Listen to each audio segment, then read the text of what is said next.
नमस्कार, मैं हूं आलोक शुक्ला और आप देख रहे हैं वर्ल्ड न्यूज सर्विस। शुरू करते हैं खबरों का सिलसिला आज की बड़ी हेडलाइन से। स्वास्थ्य मंत्री मंडाविया का बड़ा ऐलान, 23,000 करोड़ से ज्यादा health emergency package. WNS Delhi से बड़ी खबर है कि मोदी मंत्रिमंडल के विस्तार और फेरबदल के बाद गुरुवार शाम को पहली कैबिनेट बैठक हुई।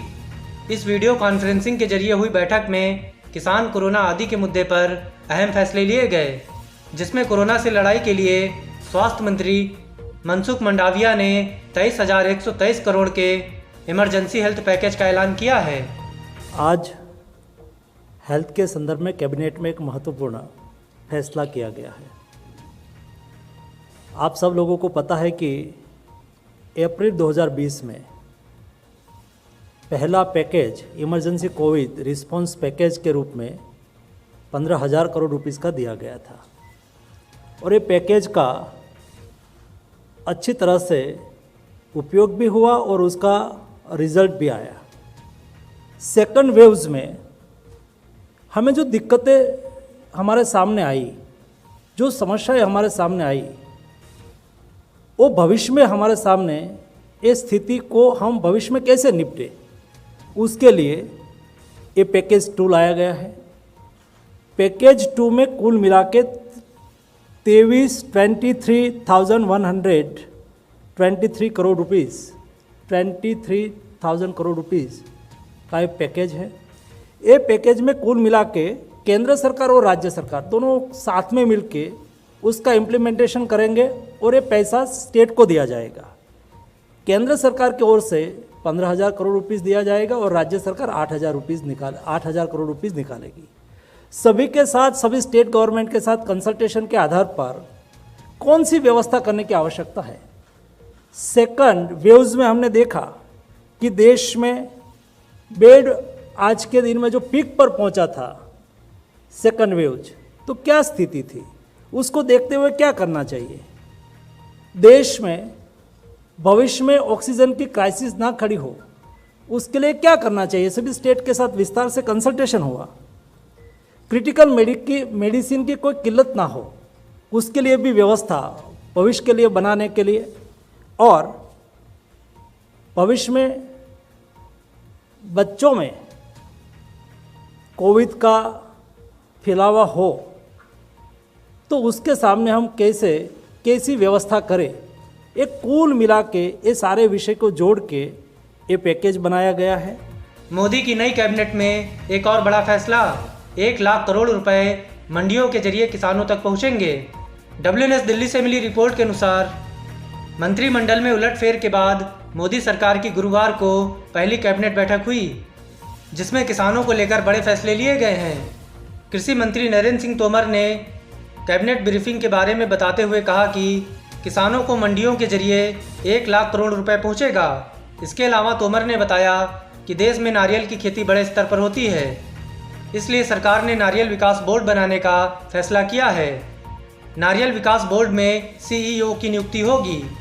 जब इस बार बजट आया था तो ये कहा गया था कि मंडियां समाप्त नहीं होंगी, मंडियों को और मजबूत किया जाएगा, मंडियों को और संसाधन मिले इस दृष्टि से प्रयत्न किया जाएगा, और जो कृषि अवसंरचना फंड 1 लाख करोड़ रुपए का आत्मनिर्भर भारत के अंतर्गत प्रावधान किया गया है, उस 1 लाख करोड़ के फंड का उपयोग ये APMC कर सकेंगी। तो बजट की जो घोषणा थी, उस घोषणा को पूर्णता प्रदान करने की दृष्टि से आज मंत्रिपरिषद में यह विषय आया। तो आज मंत्रिपरिषद के निर्णय के अनुसार APMC भी अब उसके लिए पात्र होंगी और वो इंफ्रास्ट्रक्चर फंड का अपने संसाधन बढ़ाने की दृष्टि से, किसानी के लिए अधोसंरचना उपलब्ध कराने की दृष्टि से उपयोग कर सकेंगे। इसी के साथ साथ राज्य सरकार और राष्ट्रीय और राज्य स्तर की जो कोऑपरेटिव की फेडरेशंस हैं या स्व सहायता समूह के फेडरेशन हैं, वो भी इसकी पात्रता की सूची में आज के निर्णय के बाद आ जाएंगे। कामकाज संभालते ही ट्विटर की मनमानी पर बोले IT मंत्री, देश का कानून सबको मानना होगा। WNS दिल्ली से मिली रिपोर्ट के मुताबिक सूचना एवं प्रौद्योगिकी मंत्री अश्विनी वैष्णव ने नए आईटी नियमों को लेकर केंद्र सरकार के साथ ट्विटर के गतिरोध पर गुरुवार को कहा कि भारत में रहने वाले और काम करने वालों को देश के नियमों का अनुपालन करना होगा। आईटी नियमों का माइक्रो ब्लॉगिंग मंच ट्विटर द्वारा अनुपालन नहीं करने के बारे में एक सवाल के जवाब में उन्होंने कहा कि जो कोई भी भारत में रहता है और काम करता है उसे देश के नियमों का अनुपालन करना होगा। उड़ीसा से सांसद वैष्णव ने बुधवार को कैबिनेट मंत्री के रूप में शपथ ग्रहण की। उन्हें आईटी मंत्रालय के साथ साथ रेलवे का भी प्रभार दिया गया है। देश में कोरोना ने फिर पकड़ी रफ्तार। एक दिन में 817 मरीजों की मौत, 24 घंटों में आए 45,892 नए केस। WNS दिल्ली से मिली रिपोर्ट के अनुसार देश में पिछले 2 दिन से कोरोना वायरस के दैनिक मामलों में वृद्धि देखने को मिल रही है और कई दिनों बाद पिछले 24 घंटों के दौरान स्वस्थ होने वाले लोगों की तुलना में संक्रमित लोगों की संख्या अधिक रही।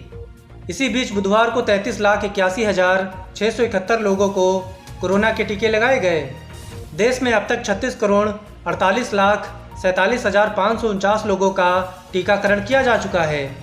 केंद्रीय स्वास्थ्य मंत्रालय की ओर से गुरुवार सुबह जारी आंकड़ों के अनुसार पिछले 24 घंटों में कोरोना के 45,892 नए मामले सामने आने के साथ ही संक्रमितों का आंकड़ा बढ़कर 3,07,09,557 हो गया है। दिलीप कुमार के निधन के बाद सोनिया गांधी ने लिखा सायरा बानो को पत्र।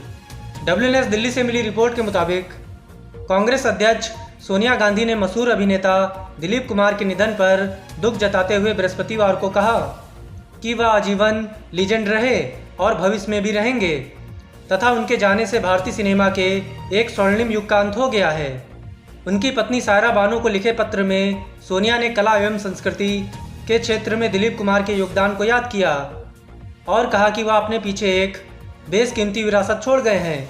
उन्होंने कहा कि आपके पति दिलीप कुमार के निधन से भारतीय सिनेमा के एक स्वर्णिम युग का अंत हो गया है। आने वाली पीढ़ियां भी उनकी फिल्मों को देखेंगी।